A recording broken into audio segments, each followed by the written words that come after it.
Hey, it's BK from BK's Adventures. Wanted to talk real quick about range anxiety. That was one of the big things that I definitely had before I bought the Tesla, and really for probably the first few months, I was definitely scared. Everything I read was like, well, originally I had read keep the battery at 90% or below, and then when I bought the car says 80% or below. So your range estimates that you're going to get from Tesla are from 100% to 0%. And then in reality, you've got Tesla recommending that you don't keep it below 20% and you don't charge it above 80%. So now all of a sudden, you're losing 40% of your battery.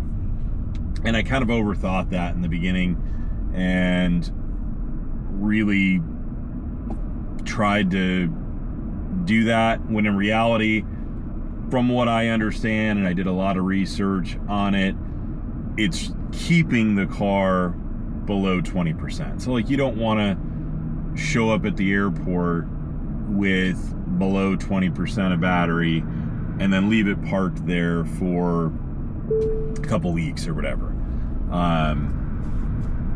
Or the same thing at your house. If you know you're not going to drive it, don't leave it sit there at a low battery, because what can happen is it can get super low, it could die. It's just these batteries don't like sitting at those low state of charges. It does not mean that you can't come home below 20%, or if it's at 20%, you can't run to the grocery store or go run an errand or something like that. In city driving, that 20% is going to take you a long ways. So that part, you kind of have to just wrap your head around a little bit. The car does an amazing job when it does come to stopping at a supercharger, or any time really for navigation purposes. It's going to warn you that as soon as if I decided to go home now, and when I do decide to go home later today, I'll make a video on it and show you.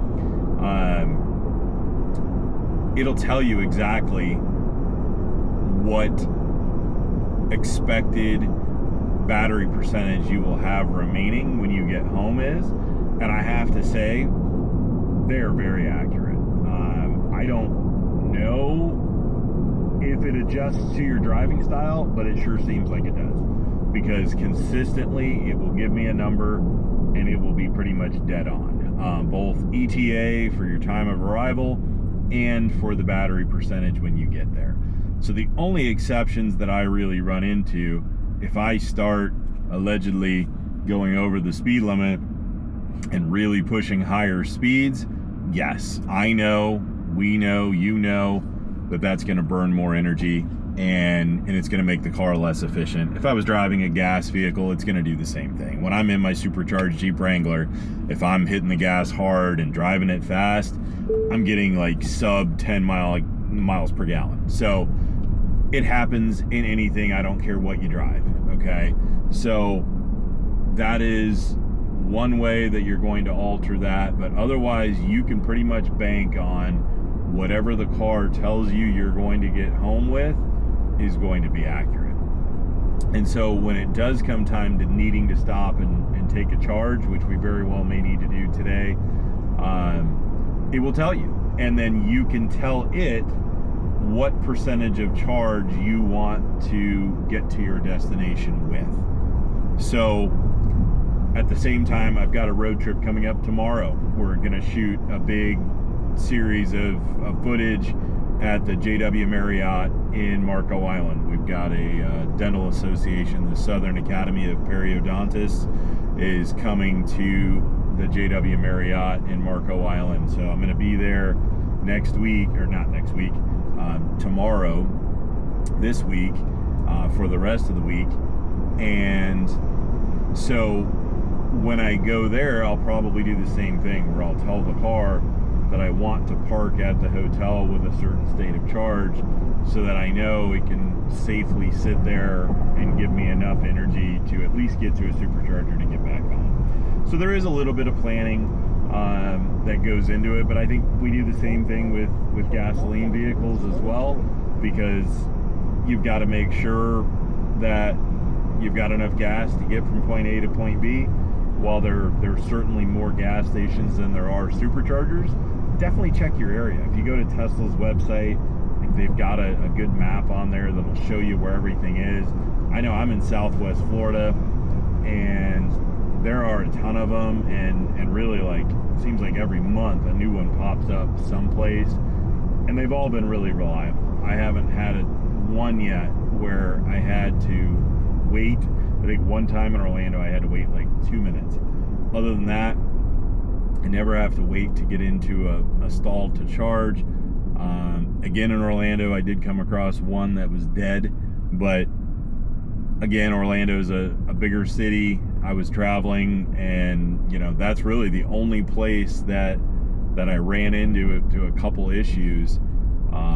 So for the most part, I would definitely do some research on your local area, but I think you'll find that's why I went Tesla, was because of the charging infrastructure.